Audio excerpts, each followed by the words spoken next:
ಶಿಶುಪಾಲ ವಧ ಪರ್ವ.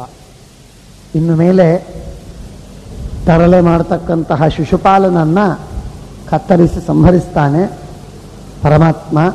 ಆದ್ದರಿಂದ ಈ ಪರ್ವಕ್ಕೆ ಶಿಶುಪಾಲ ವಧ ಪರ್ವ ಅಂತ ಹೆಸರು.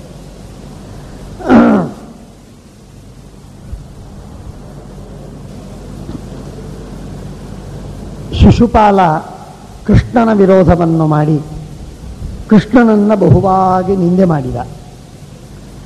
ಕೃಷ್ಣ ಇವನು ಅಯೋಗ್ಯ, ಇವನು ಜ್ಞಾನಿಯಲ್ಲ, ವೃದ್ಧನಲ್ಲ, ಶೂರನಲ್ಲ, ರಾಜನಲ್ಲ, ಏನೂ ಅಲ್ಲ, ಯಾವ ಗುಣಗಳಿಲ್ಲ. ಇಂಥ ಒಬ್ಬ ಪೋಲಿ ಹುಡುಗ ಗೋಪಾಲಕ, ಆ ಗೊಲ್ಲನನ್ನು ನೀವು ಕೂಡಿಸಿಟ್ಟು ಪೂಜೆ ಮಾಡ್ತಿದ್ದೀರಲ್ಲ, ನಿಮ್ಮ ವೃದ್ಧಾಪ್ಯಕ್ಕೆ ವಾರ್ಧಕ್ಯಕ್ಕೆ ನಾಚಿಕೆ ಬರಬೇಕು, ಸಂಕೋಚವಾಗಬೇಕು ನಿಮಗೆ. ಇಂಥ ದೊಡ್ಡ ರಾಜರು, ವೃದ್ಧರು, ಜ್ಞಾನಿಗಳು, ಎಲ್ಲ ಶೂರರು, ಪರಾಕ್ರಮಿಗಳು, ಶ್ರೀಮಂತರು ಎಲ್ಲರಿರುವಾಗ ಅವರೆಲ್ಲರನ್ನು ಬಿಟ್ಟು ಈ ಒಬ್ಬ ಸಾಮಾನ್ಯ ವ್ಯಕ್ತಿಯನ್ನು ಪೂಜೆ ಮಾಡ್ತೀರಿ ಅಂತ ಶಿಶುಪಾಲ ನಿಂದೆ ಮಾಡಿದ. ನಿಂದೆಗೆ ಪ್ರತಿಯಾಗಿ ಭೀಷ್ಮರು ಪರಮಾತ್ಮನ ಗುಣಗಾನವನ್ನು ಮಾಡಿದರು. 15-20 ಅಧ್ಯಾಯಗಳಲ್ಲಿ ಭಗವಂತನನ್ನು ತುಂಬ ಸ್ತೋತ್ರ ಮಾಡಿದರು. ಪರಮಾತ್ಮ ಯಾರು, ಕೃಷ್ಣ ಏನು, ಅವನ ಸಾಮರ್ಥ್ಯವೇನು, ಅವನ ಎಂಥವ, ಅವನ ಅವತಾರಗಳೇನು, ಅವನ ಕಾರ್ಯಗಳೇನು ಎಂಬುದಾಗಿ ಜಗತ್ತಿಗೆ ತಿಳಿಯುವಂತೆ ವರ್ಣನೆ ಮಾಡಿದ್ದಾರೆ. ಬಹಳ ಅದ್ಭುತವಾದ ರೀತಿಯಲ್ಲಿ ಪರಮಾತ್ಮನ ವರ್ಣನೆಯನ್ನು, ಕೃಷ್ಣನ ವರ್ಣನೆಯನ್ನು ಮಾಡಿ ಆದ ಮೇಲೆ ಅಲ್ಲಿ ಒಂದು ಮಾತನ್ನು ಹೇಳ್ತಾರೆ. ಏನು, ಆಗ ಅನೇಕ ರಾಜರು, ದೈತ್ಯರೆಲ್ಲರೂ ಸೇರಿ ಆ ರಾಜರೆಲ್ಲ ಇವರ ಜೊತೆಗೆ ಯುದ್ಧವಾಡುವುದಕ್ಕೆ ಸಿದ್ಧರಾಗಿದ್ದಾರೆ. ಭೀಷ್ಮನನ್ನು ಹೊಡೆದು ಧರ್ಮರಾಜಾದಿಗಳನ್ನು ಚೆನ್ನಾಗಿ ಅವರನ್ನು ಪೋಥನ ಮಾಡಿ ಕೃಷ್ಣನಿಗೆ ಪೂಜೆ, ಅಗ್ರಪೂಜೆ ಆಗದೇ ಇದ್ದಂತೆ ಮಾಡಬೇಕು, ಧರ್ಮರಾಜನಿಗೆ ಪಟ್ಟಾಭಿಷೇಕವಾಗದೇ ಇದ್ದ ಹಾಗೆ ನೋಡಿಕೋಬೇಕು ಅಂತ ಅವರೆಲ್ಲ ನಿರ್ಧಾರ ಮಾಡಿದ್ದಾರೆ. ಸಾಗರ ಸಂಕಾಶ, ಲಕ್ಷಾವಧಿ ಜನ, ನೆಲದ ಜನ ಎಲ್ಲ ಅಲ್ಲಿ ಒಂದು ಕಡೆಗೆ, ಕೆಲವರೆಲ್ಲ ಒಂದು ಗುಂಪು, ಇನ್ನು ಕೆಲವರೆಲ್ಲ ಒಂದು ಗುಂಪು, ಇನ್ನು ಕೆಲವರು ಒಂದು ಗುಂಪು, ಹೀಗೆ 3 ಗುಂಪುಗಳಾಗಿವೆ. 3 ಗುಂಪುಗಳು.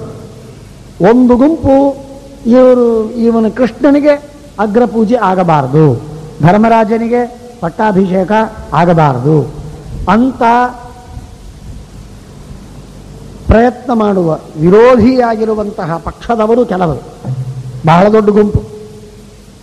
ಇನ್ನು ಕೆಲವರು ಪಟ್ಟಾಭಿಷೇಕ ಆಗಲೇಬೇಕು ಅಂತ ಹೇಳಿ ಕೃಷ್ಣನಿಗೆ ಅಗ್ರಪೂಜೆ ಸಲ್ಲಲೇಬೇಕು ಅನ್ನುವುದಕ್ಕಾಗಿ ಕೆಲವು ಜನ ಗುಂಪುಗಟ್ಟಿ ಸೇರಿದ್ದಾರೆ. ಇನ್ನು ಕೆಲವರು ಏನು ಮಾಡ್ತಾರೋ ಮಾಡಲಿ, ನಮಗೇನು, ಪೂಜೆ ಆದರೆ ಸರಿ, ಆಗದೇ ಇದ್ದರೆ ಸರಿ, ಧರ್ಮರಾಜನಿಗೆ ಪಟ್ಟಾಭಿಷೇಕವಾದರೂ ಸರಿ, ಬಿಟ್ಟರೂ ಸರಿ ಅಂತ ಕೆಲವರು ಉದಾಸೀನ. ಹೀಗೆ 3 ವರ್ಗವನ್ನು ಮಹಾಭಾರತ ಹೇಳ್ತಾ ಇದೆ. ಬಹಳ ಸುಂದರವಾಗಿದೆ ಮಹಾಭಾರತ. ಶ್ರೀಮದಾಚಾರ್ಯರು ಈ ಆಧಾರದ ಮೇಲೇನೆ, ಶ್ರೀಮದಾಚಾರ್ಯರು ಇದೇ ಸಂದರ್ಭದಲ್ಲಿ ಮತ್ತೆ 3 ತರಹದ ಜೀವರಾಶಿಗಳಿದ್ದಾರೆ ಅಂತ ಅನ್ನೋದನ್ನು ಸೂಚಿಸ್ತಾರೆ. ಭೀಷ್ಮಂ ಮತಿಮತಂ ಮುಖ್ಯಂ ವೃದ್ಧಂ ಕುರು ಪಿತಾಮಹಂ ಬೃಹಸ್ಪತಿಂ ಬೃಹತ್ತೇಜ ಪುರುಹೂತ ಇವಾರಿಹ ಅಸೌ ರೋಷಾತ್ ಪ್ರಚಲಿತೋ ಮಹಾನ್ ನೃಪತಿ ಸಾಗರ. ರಾಜರ ದೊಡ್ಡ ಗುಂಪು ಎಲ್ಲರೂ ಕೂಡಿ ವಿರೋಧವನ್ನು ಮಾಡ್ತಾ ಇದ್ದಾರೆ. ಕೋಪದಿಂದ ಎಲ್ಲರೂ ಕೂಡ ಪ್ರಚಲಿತರಾಗಿ ಅವರನ್ನು ವಿರೋಧಿಸಬೇಕು ಅಂತ ಹೊರಟಿದ್ದಾರೆ. ಯಜ್ಞಸ್ಯ ಚ ಅವಿಘ್ನಸ್ಯಾತ್ ಪ್ರಜಾನಂಚ ಹಿತಂ ಭವೇ. ಧರ್ಮರಾಜ ಓಡಿ ಬಂದ, ಭೀಷ್ಮರ ಕಾಲಿಗೆ ಬಿದ್ದ. ಸ್ವಾಮಿ, ಇದು ಏನು ಅರ್ಥವಾಗ್ತಾ ಇದೆ? ಅರ್ಜುನ ಕೃಷ್ಣನಿಗೆ ನಾವು ಅಗ್ರಪೂಜೆಯನ್ನು ಮಾಡಬೇಕು, ನಮ್ಮ ಇಷ್ಟ ಮಾಡಬೇಕು ಅಂತಂದರೆ ಈ ಎಲ್ಲ ಜನ ವಿರೋಧ ಮಾಡ್ತಾ ಇದ್ದಾರಲ್ಲ, ಏನು ಮಾಡಬೇಕಿದಕ್ಕೆ? ಯಜ್ಞ ನಿಂತು ಹೋಗಬಾರ್ದು, ಬಿಟ್ಟು ಹೋಗಬಾರ್ದು, ಪ್ರಜೆಗಳಿಗೆ ಹಿತವಾಗಬೇಕು, ಯಾರು ಸಾಯುವ ಪ್ರಸಂಗ ಬರಬಾರ್ದು. ಏನು ಮಾಡಬೇಕಿದಕ್ಕೆ ಅಂತಂದು ಹೇಳುವಾಗ ಭೀಷ್ಮಾಚಾರ್ಯರು ಒಂದು ಮಾತನ್ನು ಹೇಳ್ತಾರೆ. ಧರ್ಮರಾಜ, ಯಾಕೆ ಹೆದರ್ತೀಯೋ ನೀನು? ಯಾಕೆ ಇಷ್ಟು ಯೋಚನೆ ಮಾಡ್ತಾ ಇದ್ದಿ? ಯಾರ ವಿರುದ್ಧವಾಗಿ ಅವನು ಮಾತಾಡಿದ್ದಾನೆ? ಕೃಷ್ಣನ ವಿರುದ್ಧವಾಗಿ. ಕೃಷ್ಣನಿಗೆ ಅವನನ್ನು ವ್ಯವಸ್ಥೆ ಮಾಡಲಿಕ್ಕೆ ಆಗೋದಿಲ್ಲ ಅಂತ ತಿಳ್ಕೊಂಡಿಯಾ? ಏನೋ ನೀನು ಇಷ್ಟೆಲ್ಲ ಗೊತ್ತಿದ್ದು ಮತ್ತೆ ಕೃಷ್ಣನ ಬಗ್ಗೆ ನಿಮಗೆ ಅಸಮಾಧಾನ ಅಥವಾ ಕೃಷ್ಣನ ಬಗ್ಗೆ ಅಪನಂಬಿಕೆ ಯಾಕಿದು? ಏನಾಗುವುದಿಲ್ಲ, ಕೃಷ್ಣ ಎಲ್ಲ ವ್ಯವಸ್ಥೆ ಮಾಡ್ತಾನೆ, ಏನು ಯೋಚನೆಯೇ ಮಾಡಬೇಡ. ಭಗವಂತ ಸರ್ವಸಮರ್ಥ, ಪರಮ ಗಂಭೀರವಾಗಿ ಎಲ್ಲ ವ್ಯವಸ್ಥೆಗಳನ್ನು ಮಾಡ್ತಾನೆ. ನೀನು ಏನೂ ಆಲೋಚನೆ ಮಾಡ್ಲಿಕ್ಕೆ ಹೋಗಬೇಡ. ಶ್ವಾ ಸಿಂಹಂ ಹಂತುಮರ್ಹತಿ. ಒಂದು ನಾಯಿ ಒಂದು ಸಿಂಹವನ್ನ ಕೊಲ್ಲೋದಿಲ್ಲ, ಸಿಂಹವೇ ನಾಯಿಯನ್ನು ಓಡಿಸ್ತದೆ. ಬಾಳ ಅಂದರೆ ಚೂರಿ ಕೊಂದು ಬಿಡುತ್ತದೆ, ಹೊರತು ಸಿಂಹವನ್ನ ನಾಯಿ ಕೊಲ್ಲಲಾರದು. ಹಾಗೆ ಕೃಷ್ಣನಿಗೆ ಈ ಶಿಶುಪಾಲನಂತಹ ನಾಯಿ ಒಂದು ಸಣ್ಣ ವ್ಯಕ್ತಿ, ಅವನೇನು ಪೀಡಿಸ್ತಾನೆ, ಏನು ಕ್ಷೋಭವನ್ನು ಮಾಡ್ತಾನೆ? ಕೃಷ್ಣ ನೋಡು ಎಷ್ಟು ಶಾಂತವಾಗಿದ್ದಾನೆ. ಏನಾದರೂ ಅವನ ಮುಖದ ಮೇಲೆ ಸ್ವಲ್ಪ ಕ್ಷೋಭ, ಅಸಮಾಧಾನ, ಏನು ಚಿತ್ತ ವಿಕ್ಷೇಪವಿಲ್ಲ, ಸಮಾಧಾನದಿಂದಿದ್ದಾನೆ, ಧೈರ್ಯವಾಗಿದ್ದಾನೆ. ಹೌದಲ್ಲ? ಹಾಗೆ ನೋಡಿಕೊಂಡು ನೀನು ಸಮಾಧಾನ ತಾಳು. ಯಾಕೆ ಚಿತ್ತ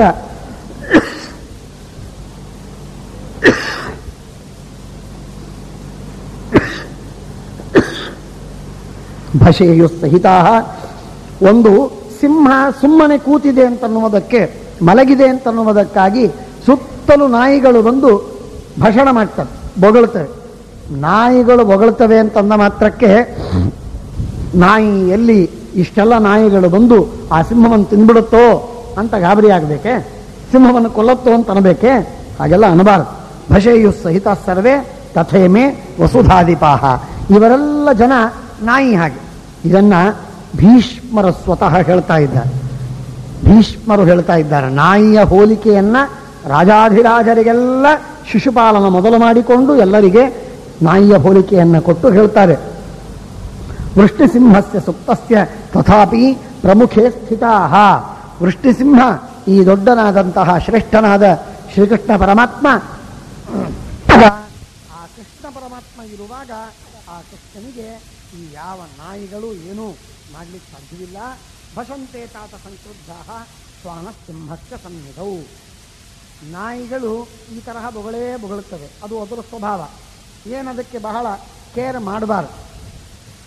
ಯಾಕೆ ಅಂದರೆ ಅವುಗಳಿಗೆ ವ್ಯಕ್ತಿತ್ವ ಇರುವುದಿಲ್ಲ, ಶಕ್ತಿ ಇರುವುದಿಲ್ಲ. ಶಕ್ತಿಯಿಂದ ಏನಾದರೂ ಸಾಧಿಸೇವು ಅಂತನ್ನೋದು ಆಗುವುದಿಲ್ಲ. ಆಗ ಮಾಡುವ ಕೆಲಸ ಏನೇನು? ವಿರುದ್ಧವಾಗಿ ಬೊಗಳಿ ಬಿಟ್ಟರೆ ಮುಗಿದು ಹೋಯ್ತು ತಮ್ಮ ಕೆಲಸ ಅಂತ ತಿಳ್ಕೊಂಡಿರ್ತವೆ. ಅದರಿಂದ ಏನೂ ಆಗುವುದಿಲ್ಲ ಲಾಭ. ಇದು ನಾಯಿಗೆ ಗೊತ್ತಾಗುವುದಿಲ್ಲ, ನಾಯಿಯ ಜಾತಿಗೆ ಗೊತ್ತಾಗುವುದಿಲ್ಲ. ಒಂದು ನಾಯಿ ಎರಡು ನಾಯಿ ದೊಡ್ಡ ನಾಯಿ ಅಂತಲ್ಲ, ನಾಯಿಯ ಜಾತಿಗೆ ಗೊತ್ತಾಗುವುದಿಲ್ಲ. ಆದ್ದರಿಂದ ಆ ನಾಯಿಯ ಜಾತಿ ತನ್ನ ಸ್ವಭಾವಕ್ಕೆ ತಕ್ಕಂತೆ ತಾನು ಬೊಗಳ್ತಾ ಇರ್ತದೆ. ಬಹಳ ಅದಕ್ಕೆ ಗಮನ ಕೊಡಬಾರದು. ನೂನಮೇನ ಮುಕ್ತಿ ಏತತ್ ಸಮಾಧಾತು ಪುನರುಚ್ಛತ್ಯಧೋಕ್ಷಜ. ಪರಮಾತ್ಮ ಇದನ್ನೆಲ್ಲ ಏನು ಕಾರ್ಯವಿದೆ, ಈ ಎಲ್ಲ ಏನು ಕಾರ್ಯವಾಗುತ್ತೆ, ಎಲ್ಲ ಭಗವಂತ ತನಗೆ ವಿರುದ್ಧವಾದ ಕಾರ್ಯಗಳನ್ನು ನೋಡಿ ಹೊತ್ತು ಬಂದಾಗ ಅದನ್ನೆಲ್ಲ ಹೀರಿ ಅವರ ಸಂಹಾರ ಮಾಡುವುದು ನಿಶ್ಚಯ ಮಾಡಿದ್ದಾನೆ. ನೀನೇನು ಯೋಚನೆ ಮಾಡಬೇಡ. ಪರಮಾತ್ಮ ಅವನ ಸಂಕಲ್ಪ, ಅವನ ಕಾಮನೆ, ಅವನ ಇಚ್ಛೆ ಎಂದೆಂದಿಗೂ ಮೋಘವಲ್ಲ. ಯಾವಾಗಲೂ ಸತ್ಯ, ಯಾವಾಗಲೂ ಅಮೋಘ. ಅಂಥ ಉತ್ತಮವಾದಂತಹ ಭಗವಂತನ ಸಂಕಲ್ಪ. ಯದಸ್ಯ ಶಿಶುಪಾಲಸ್ಯ ತೇಜಸ್ತಿಷ್ಠತಿ ಭಾರತ ವಿಪ್ಲುತಾಚಸ್ಯ ಭದ್ರಂತೆ ಬುದ್ಧಿಮತಂವರ. ಅವನ ಬುದ್ಧಿ ಹಾಳಾಗಿದೆ, ವಿಪ್ಲವಗೊಂಡಿದೆ. ಏನೇನೋ ಉಲ್ಟಾ ಸುಲ್ಟಾ ವಿಚಾರ ಮಾಡ್ತಾನೆ. ವಿಪ್ಲವ ಅಂತ ನಮ್ಮ ಶಬ್ದಕ್ಕೆ ಅಷ್ಟರ್ಥ. ಆ ರೀತಿಯಾಗಿ ಅಸ್ತವ್ಯಸ್ತವಾಗಿದೆ. ಬಿಳಿ ಇದ್ದದ್ದನ್ನು ಕರಿ, ಕರಿ ಇದ್ದದ್ದನ್ನು ಬಿಳಿ, ನಿತ್ಯವನ್ನು ಅನಿತ್ಯ, ಅನಿತ್ಯವನ್ನು ನಿತ್ಯ, ಉತ್ತಮವನ್ನು ಅನುತ್ತಮ, ಅನುತ್ತಮವನ್ನು ಉತ್ತಮ, ಹೀಗೆಲ್ಲ ತಿಳಿದು ವಿಪ್ಲವಗೊಂಡಿದೆ. ಇಂಥ ವಿಪ್ಲುತವಾಗಿರತಕ್ಕ ಅವನ ಬುದ್ಧಿ ಹಾಳಾಗಿದೆ. ಛೇದಿರಾಜಸ್ಯ ಕೌಂತೆಯ ಸರ್ವೇಶಂಚ ಮಹೀಕ್ಷಿತಾಂ ಆದಾತಂಚ ನರವ್ಯಾಘ್ರೋ ಯಮ್ಯಮಿಚ್ಛತ್ಯಯಂ ತದಾ. ಒಬ್ಬ ಸಾಮಾನ್ಯ ಮನುಷ್ಯ ದೊಡ್ಡ ಜ್ಞಾನಿಗಳನ್ನ, ದೊಡ್ಡ ಉತ್ತಮರಾದಂತಹ ವ್ಯಕ್ತಿಗಳನ್ನ, ಶ್ರೇಷ್ಠ ದೇವತೆಗಳನ್ನ, ಮಹಾ ಟಿಪ್ಪಣಿಕಾರರನ್ನ ಈ ತರಹ ನಿಂದೆ ಮಾಡುವುದು ಅಂತಂದ್ರೆ ಅದು ನಾಯಿಯ ಕೆಲಸವನ್ನು ಮಾಡಿದ ಹಾಗೇನೆ. ಅದನ್ನು ಹೇಳ್ತಾರೆ, ಛೇದಿರಾಜಸ್ಯ ಕೌಂತೆಯ ಸರ್ವೇಶಂಚ ಮಹೀಕ್ಷಿತಾಂ ಆದಾತಂಚ ನರವ್ಯಾಘ್ರೋ ಯಮ್ಯಮಿಚ್ಛತ್ಯಯಂ ತದಾ. ಪರಮಾತ್ಮ ಯಾರ್ಯಾರನ್ನ ಯಾವಾಗ ಸ್ವೀಕಾರ ಮಾಡಬೇಕು, ಸಂಹಾರ ಮಾಡಬೇಕು ಅಂತ ಸಂಕಲ್ಪ ಮಾಡ್ತಾನೆ, ಆಗ ಒಂದು ಕ್ಷಣದಲ್ಲಿ ಅವರೆಲ್ಲ ಸಂಹೃತರಾಗ್ತಾರೆ. ನೀನೇನು ಯೋಚನೆ ಮಾಡಬೇಡ. ಧರ್ಮರಾಜ, ನೀನು ಪೂಜೆ ಮಾಡ್ತಾ ಇದ್ದದ್ದು ಕೃಷ್ಣನನ್ನ, ಕೃಷ್ಣನ್ ಪೂಜೆ ಮಾಡ್ತಾ ಇದ್ದದ್ದಕ್ಕೆ ಅದನ್ನು ನೀನು ಡಿಫೆಂಡ್ ಮಾಡಬೇಕು ಅಂತ ಅನ್ನೋದಕ್ಕೆ ನೀನು ಪ್ರಯತ್ನ ಮಾಡಬೇಕಾಗಿಲ್ಲ. ಪರಮಾತ್ಮ ಸರ್ವಸಮರ್ಥ, ಎಲ್ಲವನ್ನು ಮಾಡಿಕೊಳ್ತಾನೆ. ತಸ್ಯ ವಿಪ್ಲವತೆ ಬುದ್ಧಿರೇವಂ ಚೇದಿಪತಿರ್ಯಥಾ ಚತುರ್ವಿಧಾನಂ ಭೂತಾನಂ ತ್ರಿಷು ಲೋಕೇಶು ಮಾಧವ ಪ್ರಭವಶ್ಚೈವ ಸರ್ವೇಷಾಂ ನಿಧಾನಂಚ ಯುಧಿಷ್ಠಿರ. ಸಮಸ್ತ ಜಗತ್ತಿಗೆ ಅನಂತ ಜೀವರಾಶಿಗಳಿಗೆ ಸೃಷ್ಟಿಕರ್ತೃವಾದವನ ಪರಮಾತ್ಮ, ಸಂಹಾರಕರ್ತೃವಾದವನ ಪರಮಾತ್ಮ. ಅಂಥ ಸೃಷ್ಟಿ ಸಂಹಾರ ಕಾರಣನಾಗಿರುವಂತಹ ಭಗವಂತನಿಗೆ ಯಾರಿಗೇನಾಗತ್ತೆ? ಯಾರಿಂದ ಏನಾಗಬೇಕಾಗಿದೆ? ಈ ಛೇದಿ, ಈ ಚೈದ್ಯ, ಈ ಶಿಶುಪಾಲ, ಈ ಸುನೀತ, ಇವನು ಯಾವ ಲೆಕ್ಕಕ್ಕೆ, ಯಾವ ಲೆಕ್ಕಕ್ಕೆ? ಯಾಕಿಷ್ಟು ವಿಚಾರ ಮಾಡ್ತಿದ್ದಿ ನೀನು? ಏನು ವಿಚಾರ ಮಾಡಬೇಡ, ಅವನನ್ನು ನಾಶ ಮಾಡ್ತಾನೆ ಅಂತ.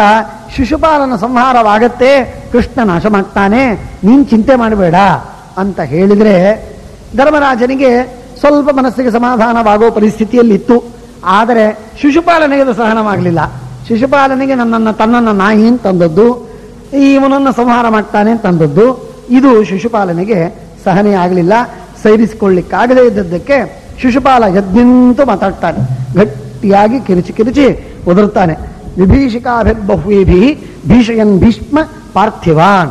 ಏನ್ ರಾಜರು ಅಂದ್ರೆ ನಾಯಿ ಅಂತ ಅನ್ಕೊಂಡಿಯಾ ಭೀಷ್ಮ? ಏನಂತ ತಿಳ್ಕೊಂಡಿ ಅಂತ ಹೇಳಿ ತಾನು ಈ ಎಲ್ಲ ದೊಡ್ಡ ದೊಡ್ಡ ಹೆದರಿಕೆ ಹಾಕಬೇಡ ನಮಗೆ. ಕೃಷ್ಣ ಸಂಹಾರ ಮಾಡ್ತಾನೆ ಅಂದ್ರೆ ಏನು? ಕೃಷ್ಣ ಅಂದ್ರೆ ಏನಂತ ತಿಳ್ಕೊಂಡಿ ನೀನು? ಕೃಷ್ಣ ಸರ್ವೋತ್ತಮ, ಸರ್ವಶಕ್ತಿ, ಮಹಾಪರಾಕ್ರಮ, ಅತೀ ದೊಡ್ಡ ಅಪಾರ ವೀರ್ಯ, ಇವೆಲ್ಲ ಸುಳ್ಳು ಮಾತು. ಏನೂ ಆಗದ ವ್ಯಕ್ತಿಯ, ಅತ್ಯಂತ ಅಪಹಾತ. ಆದ್ದರಿಂದ ಸಾಧ್ಯವಿಲ್ಲವನಿಗೆ. ಯುಕ್ತಮೇತತ್ತು ತೃತೀಯಾಂ ಪ್ರಕೃತವು ವರ್ತತ ತ್ವಯ. ನೀನು ನಪುಂಸಕ, ನೀನು ಷಂಢ, ಆದ್ದರಿಂದ ಈ ತರಹ ಮಾತಾಡ್ತಿ. ಪುರುಷರು ಮಾತಾಡೋದಿಲ್ಲ, ಸ್ತ್ರೀಯರು ಹೀಗೆ ಮಾತಾಡೋದಿಲ್ಲ, ಇಬ್ಬರಿಗೂ ಸಾಮರ್ಥ್ಯವಿರುತ್ತದೆ. ನಿನ್ನಂತ ಹೇಳಿ ಕೃಷ್ಣನ ಮಹಾಪರಾಕ್ರಮಿ ಅಂತನದೆ ಇನ್ನೇನು ಮಾಡ್ತಿ ನೀನು? ತೃತೀಯಾಂ ಪ್ರಕೃತವು, ಒಂದು ಪ್ರಕೃತಿ ಸ್ವಭಾವ ಸ್ತ್ರೀ, ಇನ್ನೊಂದು ಪುರುಷ, ಮೂರನೇದ್ದು ನಪುಂಸಕ. ನಪುಂಸಕನಾಗಿದ್ದಿ ನೀನು, ಆದ್ದರಿಂದ ನೀನು ಬ್ರಹ್ಮಚಾರಿಯಾಗಿ ಮದುವೆ ಮಾಡ್ಕೊಳ್ಳೋದಿಲ್ಲ ಅಂತ ಹೇಳ್ಕೊಂಡದ್ದು ಯಾಕೆ ಅಂತಂದ್ರೆ ನೀನು ಆ ರೀತಿಯಾಗಿ ನಿನ್ನಲ್ಲಿ ನ್ಯೂನತೆ ಇದೆ. ಪೂತನಾಘಾತ ಪೂರ್ವಾಣಿ ಕರ್ಮಣ್ಯಸ್ಯ ವಿಶೇಷತಃ. ಪೂತನೇನ ಸಂಹಾರ ಮಾಡಿದ? ಪೂತನಾಂತಕ. ಏನ್ ಪೂತನಾಂತಕ? ದೊಡ್ಡ ದೊಡ್ಡ ಮಾತುಗಳನ್ನು ಹೇಳ್ತೀರಿ, ನಿಮಗೆ ವಿವೇಕ ಇಲ್ಲ. ನಿನಗೆ ಏನ್ ಪೂತನಾಂತಕ? ಭೂಯ ಪ್ರವ್ಯಥಿತಂ ಮನಃ. ಅದನ್ನು ಕೇಳಿ ನಮಗೆ ದುಃಖವಾಗತ್ತೆ. ಅಲೋ ಅವಲಿಪ್ತಸ್ಯ, ಇಂಥ ಅಹಂಕಾರಿಯಾದಂತಹ ಮೂರ್ಖ ನೀನು ಕೇಶವನನ್ನ ಸ್ತೋತ್ರ ಮಾಡ್ತೀಯಲ್ಲ, ನಿನ್ನಾಲಿಗೆ ನೂರಾಗಿ ಭಾಗವಾಗಬೇಕು, ಹಾಳಾಗಿ ಹೋಗಬೇಕು, ಸೀಳಿ ಹೋಗಬೇಕು. ಕೇಶವನನ್ನ, ಪರಮಾತ್ಮನನ್ನ, ಆ ದೇವರನ್ನ, ನಾರಾಯಣನ, ವಿಷ್ಣುವನ್ನ, ಕೃಷ್ಣನನ್ನ ಸ್ತೋತ್ರ ಮಾಡ್ತೀ ನೀನು, ನಿನಗೆ ನಾಚಿಕೆ ಬರುವುದಿಲ್ಲ ಅಂತ ಭೀಷ್ಮರಿಗೆ ತಿರುಗಿ ಅಂತ ಇದ್ದಾನೆ ಶಿಶುಪಾಲ. ಏನ್ ನೋಡಿ ಅವನು ಎಂಥ ವ್ಯಕ್ತಿ, ಅವನು ಏನ್ ಪರಿಸ್ಥಿತಿ ಬಂತು. ಅವಲಿಪ್ತಸ್ಯ ಮೂರ್ಖಸ್ಯ ಕೇಶವಂ ಸ್ತೋತುಮಿಚ್ಛತಃ ಗತಂ ಭೀಷ್ಮನತೆ ಜಿಹ್ವಾ ಶತಧೇಯಂ ವಿಧೀರ್ಯತೆ. 100 ಹೋಳು ಯಾಕಾಗಲಿಲ್ಲ ನಿನ್ನ ನಾಲಿಗೆ? ಯತ್ರ ಕುತ್ಸ ಪ್ರಯೋಕ್ತವ್ಯ. ಯಾವ ಕೃಷ್ಣನನ್ನ ಬೈಬೇಕು ಬಾಯಿಯಿಂದ, ಯಾವ ನಾಲಿಗೆಯಿಂದ ಆ ಬೈಯುವ ಕೆಲಸ ಸಾರ್ಥಕವಾದದ್ದು ಅದನ್ನು ಮಾಡಬೇಕು. ಅಂಥದ್ದು ಬಿಟ್ಟು ಆ ಕೃಷ್ಣನನ್ನ ಸ್ತೋತ್ರ ಮಾಡ್ತೀಯಲ್ಲೋ, ಏನ್ ಹೇಳ್ಬೇಕು ನಿನಗೆ? ನಿನಗಿಷ್ಟೂ ತಿಳುವಳಿಕೆ ಇಲ್ಲ ಅಂತ ಬೈತಾನೆ. ಯದ್ದನೇನ ಹತ ಬಾಲ್ಯೇ ಶಕುನಶ್ಚಿತ್ರಮತ್ರ ಕಿಂ ತೌವ ಅಶ್ವವೃಷಭೌ ಭೀಷ್ಮೌ ಯೌನ ಯುದ್ಧ ವಿಶಾರದೌ. ಯುದ್ಧ ಬಾರದೇ ಇದ್ದಂತ ಕುದುರೆ ಸಂಹಾರ ಮಾಡಿದ. ಕುದುರೆ ಸಂಹಾರ, ಕುದುರೆ ಯುದ್ಧ ಮಾಡ್ಲಿಕ್ಕೆ ಬರುತ್ತೇನು? ಕುದುರೆಗೆ ಬರಲಿ, ನಮ್ಮ ಜೊತೆಗೆ ಯುದ್ಧವಾಡ್ಲಿ, ತೋರಿಸ್ತೇವೆ ನಾವು. ಯಾವುದೋ ಒಂದು ಎತ್ತು, ಗೂಳಿ ಬಂತು, ಸಂಹಾರ ಮಾಡಿದ. ಏನ ಎತ್ತು ಗೂಳಿ, ಅದಕ್ಕೇನು ಯುದ್ಧ ಮಾಡ್ಲಿಕ್ಕೆ ಬರುತ್ತಾ? ಬರುವುದಿಲ್ಲ. ಯುದ್ಧ ಮಾಡ್ಲಿಕ್ಕಾಗದೇ ಇದ್ದಂತಹ ಯಾವುದೋ ಒಂದು ಪ್ರಾಣಿ, ಮೂಕ ಪ್ರಾಣಿ, ಆ ಮೂಕ ಪ್ರಾಣಿಯನ್ನು ಬಡದ, ಕೊಂದ, ಸಂಹಾರ ಮಾಡಿದ. ಏನ್ ದೊಡ್ಡ ಶಕ್ತಿನ ಇದು! ಯುದ್ಧಕ್ಕೆ ವಿಶಾರದರಾಗಿರುವಂತಹ ನಮ್ಮಂಥ ಮಹಾಪರಾಕ್ರಮಿಗಳು ಅಂತೇನಿದ್ದಾರೆ, ಏನಿದ್ದೀವಿ, ನಮ್ಮಂಥ ಮಹಾಪರಾಕ್ರಮಿಗಳ ಜೊತೆ ಯುದ್ಧ ಆಡಬೇಕು. ಶಿಶುಪಾಲ ಹೇಳ್ಕೊತಾನೆ. ಕೆಲವರಿಗೆ ಬರೀ ಅಹಂಕಾರ ಇರ್ತದೆ, ಏನು ಯೋಗ್ಯತೆ ಇರುವುದಿಲ್ಲ, ಬರೀ ಅಹಂಕಾರ. ಏನ್ ದೇವರ ಮುಂದೆ ಶಿಶುಪಾಲ ಏನು ಹೇಳ್ಕೊಳ್ಳೋದೇನು, ಅವನು ಬೈಬೇಕು ಅಂದ್ರೆ ಏನು? ಎಂತ ನಾವೆಷ್ಟು ಪಾಪ ಮಾಡಿದ್ದೀವಿ ನೋಡಿ ಎಲ್ಲ ಕಥೆಗಳನ್ನು ಕೇಳೋದಕ್ಕೆ. ಆದರೂ ಪುಣ್ಯವನ್ನು ಮಾಡಿದ್ದೀವಿ. ಯಾಕೆ? ಈ ಶಿಶುಪಾಲ ಸಂಹಾರವನ್ನು ಕೇಳ್ತಾ ಇದ್ದೀವಿ. ಆದ್ದರಿಂದ ಚೇತನಾರಹಿತಂ ಕಾಷ್ಠಂ ಯದ್ದನೇನ ನಿಪಾತಿತಂ ಪಾದೇನ ಶಕಟಂ ಭೀಷ್ಮ ಕಿಂ ತತ್ರ ಕೃತಂ ಅದ್ಭುತಂ. ಮನುಷ್ಯ ಜೀವಂತವಿಲ್ಲದೆ ಇರತಕ್ಕಂತಹ ಒಂದು ಬಂಡಿ, ಕಟ್ಟಿಗೆಯ ಬಂಡಿ. ಆ ಕಟ್ಟಿಗೆಯ ಬಂಡಿಗೆ ಕಾಲು ಹಚ್ಚಿ ತಿರುವು ಮುರು ಮಾಡಿ ಹಾಕಿದ. ಉಲ್ಟಾ ಪಲ್ಟಿ ಮಾಡಿ ಹಾಕಿದ, ಅದನ್ನು ಕೆಳಗೆ ಬೀಳಿಸಿದ. ಅದಕ್ಕಾಗಿ ಕೃಷ್ಣ ಶಕಟಾಸುರ ಸಂಹಾರಕ. ಏನ್ ದೊಡ್ಡ ಬಿರುದಾವಲಿ ಕೊಡ್ತೀರಿ? ಅದು ಏನು ಜಡವಾದದ್ದು ಕಟ್ಟಿಗೆ, ಅದು ಇತ್ತು ಬಿತ್ತು, ಅದು ಇದ್ರೂ ಅಷ್ಟೇ ಬಿದ್ರೂ ಅಷ್ಟೇ, ಅದಕ್ಕೇನು ಅಷ್ಟು ಬೆಲೆ ಅಂದಮೇಲೆ ಆ ಶಕಟಾಸುರ ಸಂಹಾರಕ ಅಂತ ಹೇಳಿ ಅವನನ್ನ ನೀವು ಭಾರಿ ಸ್ತೋತ್ರ ಮಾಡೋದು ಸರಿಯಲ್ಲ. ಅರ್ಕ ಪ್ರಮಾಣವು ತೌ ವೃಕ್ಷವು, ಒಂದು ಎಕ್ಕಿ ಗಿಡ, ಸಣ್ಣ ಸಣ್ಣ 2 ಗಿಡಗಳಿರ್ತದೆ. ಅಂಥ ಗಿಡಗಳನ್ನ ಒಂದು ಕೂಸು ಬಂದು ಅದನ್ನು ಕೆಳಗೆ ಮಣಿಸ್ತದೆ, ಬಾಗಿಸ್ತದೆ, ಮುರಿತದೆ. ಮುರಿದ ಮಾತ್ರಕ್ಕೆ ವೃಕ್ಷ ನಿಷೂದನ ಅಂತ ಕರಿಬೇಕಾ? ಎಂಥವ್ರಿ ನೀವು? ತೌ ವೃಕ್ಷವು ಯದ್ದೇನೇನ ನಿಪಾತಿತವು. ಒಂದು ಸಣ್ಣ ಹಾವು, ಮನೆಯೊಳಗೆ ಹಾವು ಬಂದಿರ್ತದೆ, ಒಂದು ಕೂಸು ಹೋಗಿ ಅದರ ಮೇಲೆ ಕಾಲಿಟ್ಟು ತುಳಿದು ಬಿಡುತ್ತದೆ, ಸಮಾನ ಮಾಡಿ ಅಂತ ಹೇಳಿ ಕಾಲಿಯನಾಗಂತಕ, ಕಾಲಿಯ ಮರ್ದನ ಅಂತ ಹೇಳಿ ಅವನು ಪ್ರತಿಮೆ ಮಾಡಿ ಪೂಜೆ ಮಾಡಿದ್ದೇ ಮಾಡಿದ್ದು. ಇವೆಲ್ಲ ಮಾಡಬೇಡಿ. ನಾಗಶ್ಚ ದಮಿತೋನೇನ ತತ್ರಕೋ ವಿಸ್ಮಯಕೃತ ವಲ್ಮೀಕ ಮಾತ್ರ. ಒಂದು ಸಣ್ಣದಾಗಿರತಕ್ಕಂತಹ ಒಂದು ಹುತ್ತು, 1.5 ಫೂಟಿನ ಒಂದು ಹುತ್ತು, ಆ ಹುತ್ತಿನಷ್ಟು ಎತ್ತರವಾದಂತಹ ಬೆಟ್ಟವನ್ನು ಎತ್ತಿದರೆ ಅವನು ಗೋವರ್ಧನ ಗಿರಿಧಾರಿ ಅಂತ ಕರಿತಿರಲ್ಲ. ಹುತ್ತಿನಷ್ಟು ಎತ್ತರವಾದ ಬೆಟ್ಟವನ್ನು ಎತ್ತಿದರೆ ಅವನು ಗೋವರ್ಧನ ಗಿರಿಧಾರಿ ಆಗ್ತಾನ ಅಂತ ಶಿಶುಪಾಲ ಅವನನ್ನ ನಿಂದೆ ಮಾಡ್ತಾನೆ. ಏನೇನು ಗುಣಗಳು ಅಂತ ಹೇಳಿದನೋ ಅವುಗಳನ್ನೆಲ್ಲ ಗುಣವಲ್ಲ, ಅದು ಅತ್ಯಲ್ಪ ಕ್ಷುದ್ರ ಅಂತ ಹೇಳ್ತಾನೆ. ಸಚಾನೆ ಯಸ್ಯ ಚಾನೇನ ಧರ್ಮದ್ಯ ಭುಕ್ತಮನ್ನಂ ಬಲೀಯ ಸಹ. ಇನ್ನು ಕಂಸನನ್ನು ಸಂಹಾರ ಮಾಡಿದ ಅದು ಪರಾಕ್ರಮವಲ್ಲೇನು ಅಂತ ಕೇಳಿದ್ರೆ, ಕಂಸನನ್ನು ಸಂಹಾರ ಮಾಡಿದ್ದು ಮಹಾಪಾಪ, ಅದು ಪರಾಕ್ರಮವಲ್ಲ ಅಂತ ಅನ್ಲಿಕ್ಕೆ ಮಾತು ಬಾಯಿ ಸಾಲಿಲ್ಲ ಅವನಿಗೆ ಹೇಳಲಿಕ್ಕೆ ಉತ್ತರ ಇಲ್ಲ. ಕಂಸನು ದುರ್ಬಲ ಅಂತ ಅನ್ಲಿಕ್ಕೆ ಬರೋ ಹಾಗಿಲ್ಲ, ಅವನು ಮೋಸದಿಂದ ಕೊಂದ ಅಂತೂ ಅನ್ಲಿಕ್ಕೆ ಬರೋ ಹಾಗಿಲ್ಲ. ಅದಕ್ಕೇನಂದ? ಅದು ಮಹಾಪಾಪ ಅಂತ ಶುರು ಮಾಡಿದ. ಯಾಕೆ ಪಾಪ? ಯಾವ ಬಲಿಷ್ಠನಾದ ವ್ಯಕ್ತಿಯ ಅನ್ನವನ್ನು ಉಂಡು ಇವನು ಬದುಕಿದ್ದ ಕೃಷ್ಣ, ಅಂಥ ರಾಜಾಧಿರಾಜನಾದ ಕಂಸನನ್ನು ಸಂಹಾರ ಮಾಡ್ತಾನೆ ಅಂತಂದ್ರೆ ರಾಜಘಾತಿ ನಿಮ್ ಕೃಷ್ಣ. ಏನವನ್ ಪರಾಕ್ರಮ ಹೇಳ್ತೀನಿ ನೀನು? ಛೇ, ಪರಾಕ್ರಮ ಹೇಳೋದಲ್ಲ, ರಾಜಘಾತಿಯನ್ನು ಬೈಬೇಕು ಅವನನ್ನ. ರಾಜಘಾತಿಗಳಾದವರು ಯಾರೋ ಅವರನ್ನ ಒಂದು ಪಂಕ್ತಿಯಲ್ಲಿ ಊಟಕ್ಕೆ ಕೂಸ್ಕೋಬಾರ್ದು. ಶಾಸ್ತ್ರ ಹೇಳುತ್ತೆ, ಬ್ರಹ್ಮಹತ್ಯೆ ಮಾಡಿದವರು, ರಾಜಹತ್ಯೆ ಮಾಡಿದವರು, ಅದರ ಲೆಕ್ಕದೊಳಗೆ ನಿಮ್ಮ ಕೃಷ್ಣ ಬರ್ತಾನೆ. ಇಂಥ ಕೃಷ್ಣನಿಗೆ ಏನ್ ಮರ್ಯಾದೆ ಹೇಳ್ತಾನೆ. ಯಸ್ಯ ಚಾನೇನ ಧರ್ಮಜ್ಞ ಭುಕ್ತಮನ್ನಂ ಬಲೀಯ ಸಹ ಸಚಾನೇನ ಹತಕ್ಕಂ ಸಹ ಇತ್ಯೇತತ್ತು ಮಹದ್ಭುತಂ ನತೇಶ್ರುತಮಿದಂ ಭುಷ್ಮ ನೂನಂ ಕಥಯತಾಂ ಸತಾಂ. ಜ್ಞಾನಿಗಳೆಲ್ಲ ಈ ಮಾತಾಡಿದ್ದನ್ನು ನೀನು ಕೇಳಿಲ್ವೇ ಭೀಷ್ಮ ಅಂತ ಭೀಷ್ಮಾಚಾರಿಗೆ ಮರು ಪ್ರಶ್ನೆಯನ್ನು ಮಾಡ್ತಾ ಇದ್ದಾನೆ. ಯದ್ವಕ್ಷೇತ್ವ ಧರ್ಮಜ್ಞಂ ವಾಕ್ಯಂ ಕುರುಕುಲಾಧಮ. ಕೌರವರ ಕುಲದಲ್ಲಿ ಅಧಮನಾದವನು ನೀನು ಭೀಷ್ಮ, ನಿನಗೆ ಬುದ್ಧಿ ಇಲ್ಲ. ನಾನು ಹೇಳ್ತೀನಿ ಕೇಳು, ನಾನು ಧರ್ಮವನ್ನು ಹೇಳ್ತಿದ್ದೀನಿ ಕೇಳ್ಕೋ. ಏನ್ ಧರ್ಮ?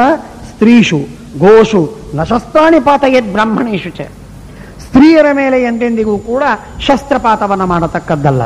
ಆಕಳ ಮೇಲೆ ಶಸ್ತ್ರಪಾತವನ್ನು ಮಾಡಬಾರದು. ಬ್ರಾಹ್ಮಣರ ಮೇಲೆ ಶಸ್ತ್ರವನ್ನು ಎಂದೆಂದಿಗೂ ಪ್ರಹಾರ ಮಾಡಬಾರದು.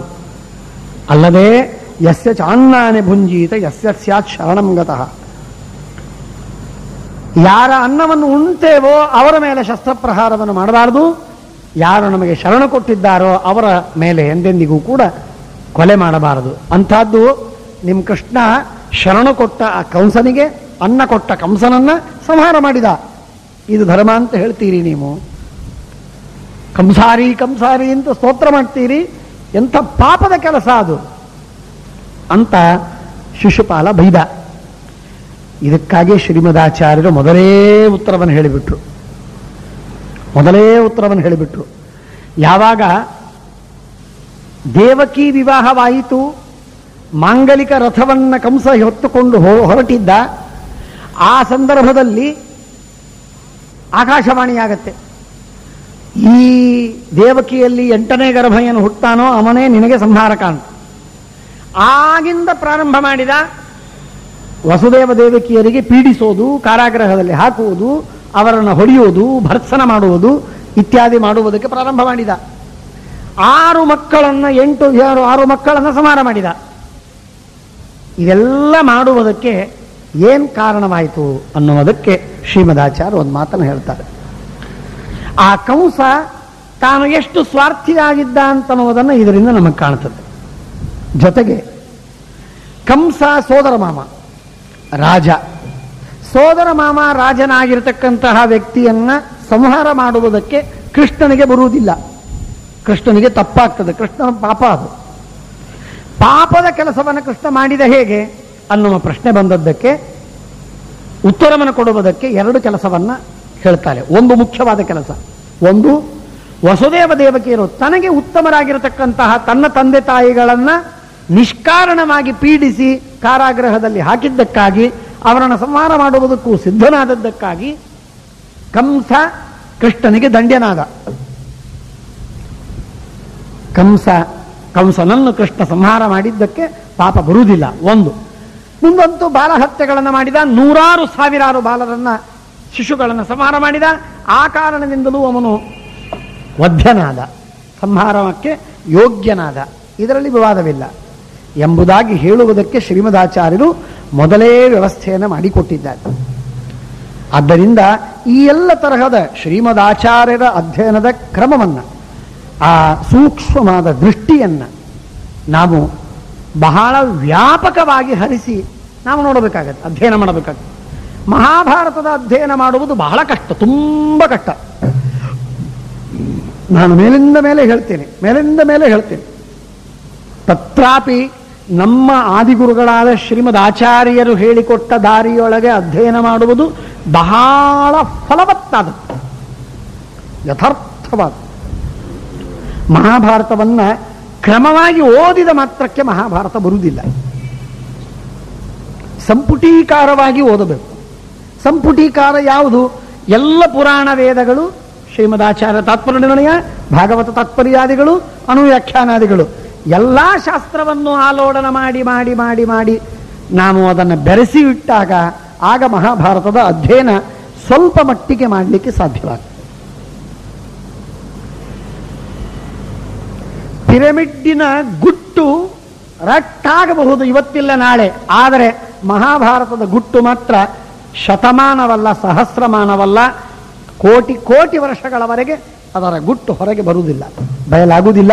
ಅಂಥ ಗೂಢವಾದ, ಗಹನವಾದ, ದೇವತೆಗಳಿಗೂ ಅಗಮ್ಯವಾಗಿರತಕ್ಕಂತಹ ತತ್ವ ಮಹಾಭಾರತದಲ್ಲಿ ತುಂಬಿದೆ. ಇದನ್ನ ಶ್ರೀಮದಾಚಾರ್ಯರು ಮಾತ್ರ ಬಲ್ಲರು, ಬ್ರಹ್ಮಾವ ತತ್ಪ್ರಸಾದತಃ. ಆದ್ದರಿಂದ ಅದನ್ನು ನಾವು ಚೆನ್ನಾಗಿ ಅರ್ಥ ಮಾಡಿಕೊಳ್ಳಬೇಕು.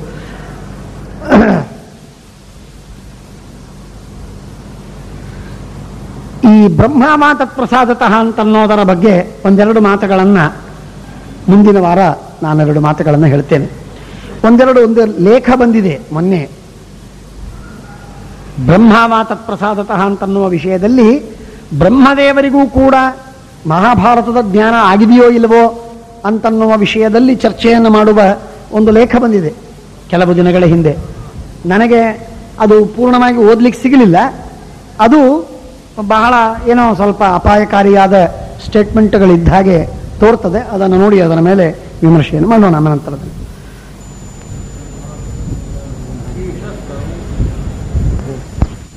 ಭೀಷ್ಮಲೋಕೆ ಹಿತತ್ಸರ್ವಂ ವಿತಥಂ ತ್ವಯಿ ದೃಶ್ಯತೆ.